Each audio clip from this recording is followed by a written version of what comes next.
What is up, everybody? Welcome to another episode with Coach Kyle. I'm probably going to call this something cool one day, but I haven't come up with it yet. So today's a really cool day. I just finished dropping off our 7-year-old at school. And I don't know if y'all have ever done this, but he gets fixated on certain songs. And so right now he loves Mulan. And so I found myself driving back home and listening to I'll Make a Man Out of You from Mulan over and over and over again until I realized, oh my gosh, he's not even in the car anymore. Why am I singing this? But nonetheless, I was singing it. But now I'm back home, and in just a little bit, I'm going to be heading out to Dallas to speak 3 times at Prime Lending's National Sales Rally. So what's to come? Some tips on what I'm talking about, maybe a couple interviews with some of the loan officers that attend my sessions. This is going to be a great episode. Let's go! All right, I am ready. I'm about to head out to Dallas for the Prime Lending Sales Rally. But first, I wanted you guys to meet Everly. What's up, sis? Hi. Today is her 5th birthday. So I'm going to leave. I'm going to go out to Dallas. I'm going to speak 3 times. And then what are we going to go eat for your birthday dinner? Sushi. Sushi. Is that your favorite food? That's right. A 5-year-old's favorite food is sushi. So I can't wait to speak, but I'm even more excited about having dinner with the fam tonight, celebrating this little lady. Sis, I love you. Love you. Give me a kiss. Mwah. Stay tuned. Have a great day. Guys, we're out here at the Prime Lending National Sales Rally. I'm not even gonna, I've known you for a long time, and I still don't even try your last name. So I just call him Justin, because that's the easy name. Which works. But give us the, So it's Arduino is how it's pronounced, and the way you remember that is, do you know, or do I know, or do we know? Oh, Arduino. See, but if you see the spelling, it does not look like Arduino. No, and especially living in West Texas, it becomes Arduino real fast. Oh, yeah. I turned Hispanic on the drop of a dime. Absolutely. So guys, I'm going to tell you how awesome this guy is first, because he won't do it himself. He and his wife Leanne, who we would all agree is the better half. Better 2/3. The better 2/3. Yeah, that's a good way to put that. They run an unbelievable team in Abilene, Texas. And just to give you perspective, in 2018, they closed about $25 million, which is already balling. Yeah, we thought we were busting at the seams then. That was your best year ever at that point. Yeah. And then in 12 months, guys, last year, they closed $45 million. Does that even sound like, when you say it out loud, does it even sound real? It's just crazy. I think the perspective that's harder to swallow is an almost 100% increase. That's possible when somebody's like, yeah, I went from 3 to 6. People don't go usually from 20 something to 40 something million. Here's what I love. You and Leanne are 2 of the most humble people that I know. You don't even really like doing this stuff. Yeah. Because it's not about you, and you know that, and I know that. But it is about you from the perspective of, man, y'all been busting your butts to make this happen. So what do you attribute that type of growth to? First and foremost, really it's been our relationship with the Lord and His faithfulness to us. 100%. I can't even speak about this without mentioning that, because it's just, without that, we're not even sitting here talking. But He will always be faithful, but that doesn't mean He's going to do it for you, right? So you got to get to work. Absolutely. So number one, first and foremost, has been our commitment to building relationships. Okay. We've chosen, I knew ever since I got in the mortgage business, once I kind of figured out what in the world this was about and what was going on around me, I didn't know still a whole lot, but what I did know is I wanted to get to the point where I could make my business 100% relational. Yeah. I did not want to do business on terms of, well, you're willing to give this, I'll take it. You're willing to give this, I'll take it. I wanted to do business with people that we were a good fit and a good bond. Yeah. And so we sought out ways to create those bonds. Yeah. And we actively pursued those people. We made them not just our colleagues, but our friends, not just our referral partners, but our close people that we did life with. Yeah. That just creates a bond so much that transcends the business relationship. Yeah. But it's always going to manifest more business. Absolutely. And it's easy. I think everybody says that. Everybody's default is like, oh yeah, man, I want to build a relational business. But it's one thing to say it, and it's another thing to live it. And so I want you to talk us about, not that this has to do with me specifically, but social media has been a massive piece for you guys. I mean, it's And so talk about your willingness to go, you know what, like, I don't know how I feel about all this live video stuff, but I'm just going to embrace it. Yeah. And I'm just going to do it. And I'm probably going to even suck at first. Talk us through, like, what led you to ultimately just jump in and start going? my relationship with social media has been complicated from the beginning. I mean, we're on really good terms now. Yeah. Right. We've been seeing a counselor. Yeah, that's good. I like the direction That's we're good. moving. Yeah. I was late to the game on Facebook. My wife and best friend actually created me a Facebook account and literally posted and managed it for me for years when Facebook first came out. Which is the opposite of relationships. Oh, absolutely. But they're like, you are going to have this. I just, once it became just so mainstream that you couldn't ignore it. Yeah. I was like, okay, well, we're going to need to do something with this because it's not going anywhere, and it's where everything's going to be very soon. Just kind of as a bystander, as an observer, kind of, and after being very successfully marketed to on social media, I was like, hey, wait just a minute. But I did, it was all organic when I started out, and I kind of did what I'm sure you run into all the time, and you're putting out, or you're doing, or you're posting, or you're whatever, and whatever you think you're supposed to, whatever you think people want to hear, you know? It worked so well, and we were building such genuine, authentic relationships, and I was so proud of it. I really was. I mean, it was a feather in our cap. It was something that we prided ourselves on, that we built this business exactly the way that we felt like, A, the Lord would have us do, and B, on the terms that we wanted it done. What I didn't quite realize that I'm coming to understand now was, without meaning to, I have the tendency to make it about me just because I'm thinking, well, if I'm putting this out here for business purposes, I need to be self-promoting, right? Right. You know, so, closing. In fact, I started a trend, at least in my local market, where I just got the idea one time, like, hey, wouldn't it be nice after closing, let's just get together and everybody take a picture? And the response was good, so then I did it for every closing. Well, I'm closing 30 deals a month, so people are seeing it constantly. But I realized through talking to a very wise person in that vein so, while my intentions were genuine and authentic and good and pure, if you're talking about social media marketing or just social media in general, it's really all about how it's perceived by the receiver. My intentions can't necessarily transcend, a photo or anything. So what I realized was I needed to focus more on making it about what was driving me, what my why for doing this. Like, not just, hey, we closed on Mr. and Miss Smith's house, congratulations. Oh, look, he's closing another one. You know, Lifestyles of the Rich and Famous kind of thing. It became about, let me tell you about the journey. When these people came to me a year and a half ago, they were in no shape to buy a house. And we got together, we locked arms, we put together a plan, we executed it, all culminated in them buying their first house in their 60s. And this is a huge day for them, and I'm just humbled and honored that I got to be such an integral part of that.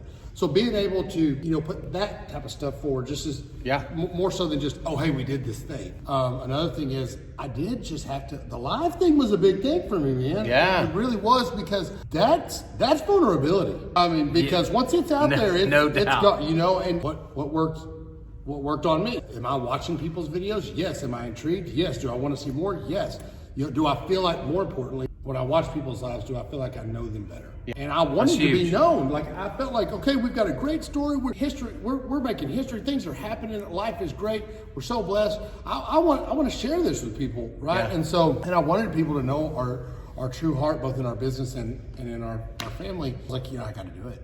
I just have to. I'm just going to get on there. If I think of something that 3 or 4 people in a room and I think, hey, they might want to know about this, well, then I'm just going to put it out there and it'll hit 3,000-4,000. And so I just did. I just dove in. And it worked. And I had no clue what I was doing. And guys, it's even, right, like we're doing our best to be professional. Like, we've got a light, we've got a mic. Right, but like, we're talking like videos like this. Or like this right here. Right, where we've got like bugs just all up like in the face of people. But that's real life. And like me and Leanne make fun of you about it. But people love it. But I made no apologies because nobody would script themselves to do that. No. That's it's real. authentic. It's the same way like when my son will like walk behind my video in his underwear. Like, that's just real life. If you have kids, you laugh at that. You don't go, whoa, this is unprofessional. I'll never cut. But that's how most people are, which means you spend all this effort on perfecting something that people don't give a crap about. Right. because that's not real. That's what I've loved the most about watching you, which was just the insane vulnerability and authenticity that you put into everything you did. And guys, here's the beauty. He didn't hit a home run every time. Nobody does.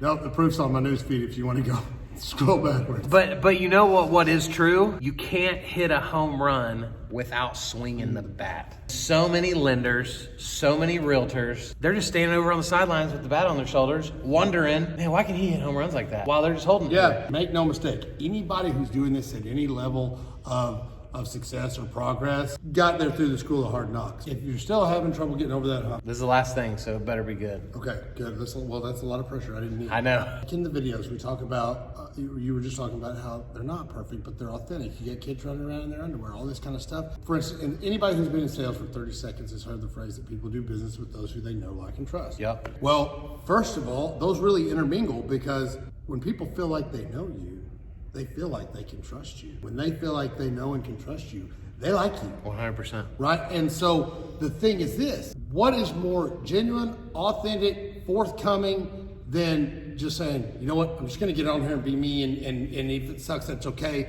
because I'm still doing something that most people don't have the courage to do. And let's say it does suck, and then it sucks again. When people see that, they're gonna feel the real, the raw, subconsciously begin to develop that trust. And as they see more and more of you, they're gonna feel like they know you. Yep. And eventually, they're gonna like you even if they've never even met you. Well, totally. And so really getting out there and stubbing your toe, getting out there and falling on your face is probably the best thing you could do. Well, and think about... It's counterintuitive. It is very counterintuitive, and this is counterintuitive too. I tell people all the time, the opinion that matters the least when it comes to the videos we produce is our own. Who gives a crap what I think about my own video? I'm gonna watch this back and go, holy crap, I'm fat. Why did I say that? What is my mouth doing? Why did I, right? Like, but if people watch it and like it, my opinion is irrelevant to the success of that video. Exactly. Right? If your target audience is responding and reacting and engaging, quite honestly, your opinion does not matter. No. I have a big problem. Like, I'll have a video idea in my head. I'm like, oh man, that's gold. That's gold. I will, if I don't take action quickly enough, I will psych myself so far out of that. Oh, I wonder if I could say this. Oh, I hope I don't offend anybody if I say it that way. And next thing I know, I've waited till the video is no longer relevant. If you wait until you're perfect or you're awesome or you've got this thing down, be waiting a long time. You'll never do it. Yeah. Here's the key, guys. They did 25 million in 2018. Y'all didn't need more money, right? Like you didn't need that. But what'd they do? He still chose to get uncomfortable and start doing video, right?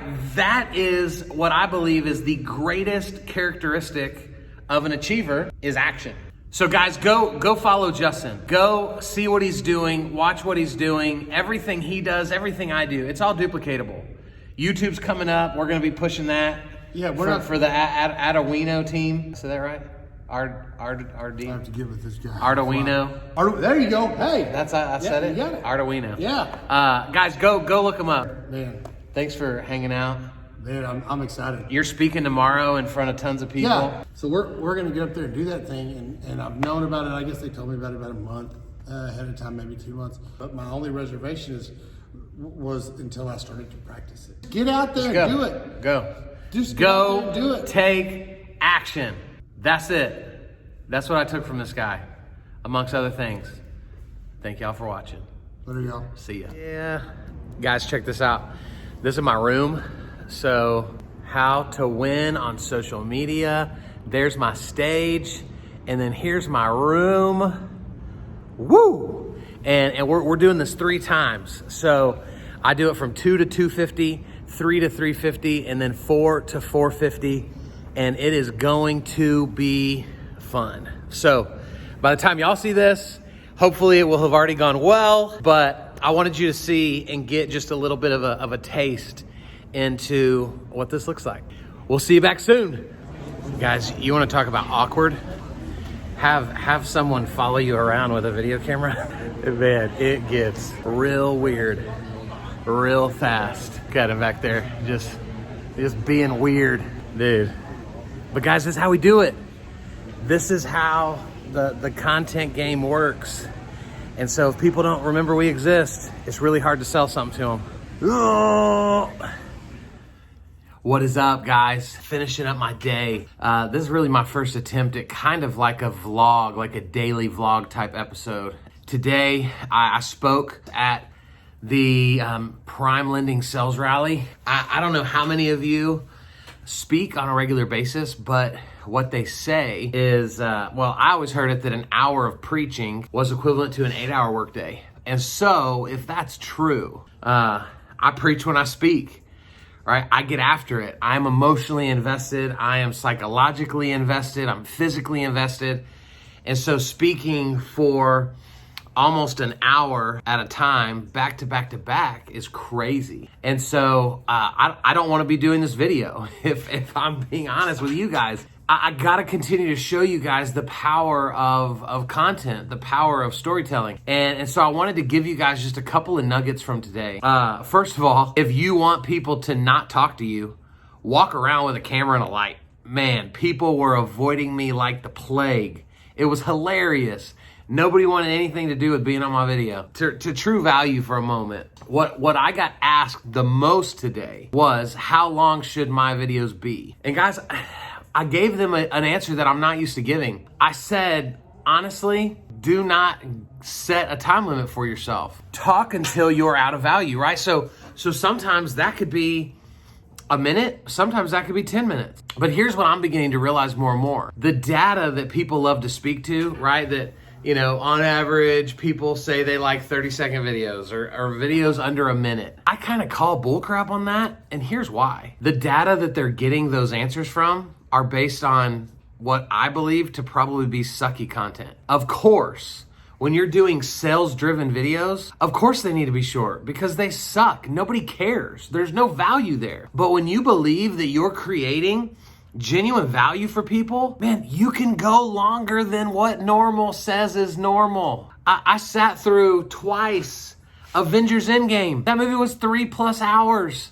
And I loved every second of it. So we can't sit here and say, guys, we just live in this fast-paced world where people cannot process that long of a time. People cannot focus that long. Bull crap. Of course we can focus. The reason we can't focus is because the content is garbage. So focus on creating actual value for people. And I don't know if I talked about this on my YouTube channel. You want to create value for people? Just ask yourself one simple question. Is this video I'm about to do self-serving? If it's self-serving, yeah, it's going to be terrible. Don't do it. But if you genuinely believe that there is value for people, then you 100% need to be doing the video. You absolutely need to. And if it's 3 minutes, great. If it's 10 minutes, great. If it's 20 minutes, great. If it's 30 seconds, great, but create value for people. That's the bottom line, guys. Get out there and do it. Before I wrap up, man, I got to have, even though I was exhausted, I got to have an awesome dinner with my family for my daughter's 5th birthday. You'll see the picture right there. Boop, right there. And she loves sushi. So we went out, we had sushi for her birthday. And even though I was tired, my wife was tired, we persevered, we pushed through. We had a great time. And so guys, to wrap this up, Mel Robbins, I put up a quote from her on my business page this morning that basically talked about how confidence is bred with action. Confidence is bred with action. And if you think about what that means, think about, you know, if you go a week without working out, you begin to lose a little bit of confidence in that. You start feeling bad. You start feeling bad for yourself, right? You start feeling like you should be better. And so the same thing is true with social media. When you act like when you say, you know what, I'm gonna do a video, and then you don't do it, now you just feel bad. And then you go, okay, seriously, tomorrow night I need to do a video. And then you don't do it, and then now you just feel worse. And so we've gotta realize, guys, that if you're struggling with social media, it is because you're not creating action. So here's my test. Here's my homework assignment for you. If you've made it to this point in this video, you're in, right? You're into this. And so if you're not currently doing very much video in your business, do a video in the next 72 hours and tag me in it. I want to see it. I want to celebrate you. I want to comment on it. I want to help push that to the top of the algorithm for you. And that's what it's going to take is action. Stop trying to learn. Stop trying to get the right equipment. Stop trying to wonder what's the right time, how short, how long. Just take action. Period. End of story. Taking action will be the greatest thing you ever did for the improvement of the content in your business. That is it, guys. This is the end. I am so tired. I'm gonna go inside and chill out for a little bit before we get to wake up and do it again tomorrow. I appreciate you guys. I love you guys. Thanks for hanging out. Thanks for tuning in. We'll talk soon. See ya.